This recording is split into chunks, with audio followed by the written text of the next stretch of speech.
आदि वारी आई, नबी पाक ने फरमाया मेरा अबू बकर ते मेरा उमर सैयदा कहूले आलिल जन्ना, जड़े बुढ़े हो के फौत होणगे जन्नत दे अंदर उन्हां बुढ़ियां दे सरदार अबू बकर उमर होणगे।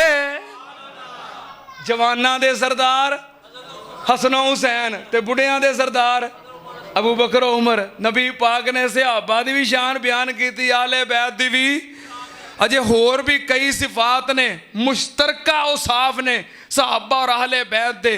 दुआ ये करो अल्लाह सानू सहाबा दी मुहब्बत भी नसीब फरमा ते आहले बैत दा प्यार भी नसीब फरमा। अल्लाह सानू दो रावां दे दरम्यान विच रखी, दो इंतहावां दे दरम्यान विच रखी। अल्लाह अफराद तो भी बचाई ते तफरीद तो भी बचाई, अल्लाह गुलूब तो भी बचाई ते नफरत तो भी बचाई। अल्लाह सहाबा और आहले बैत दी सच्ची और पक्की मोहब्बत दिलों के अंदर मजबूत और कायम फरमा। अल्लाह इसे मोहब्बत ते मौत नसीब फरमा। क़यामत वाले दिन सहाबा वाले बैत दा साथ नसीब फरमा।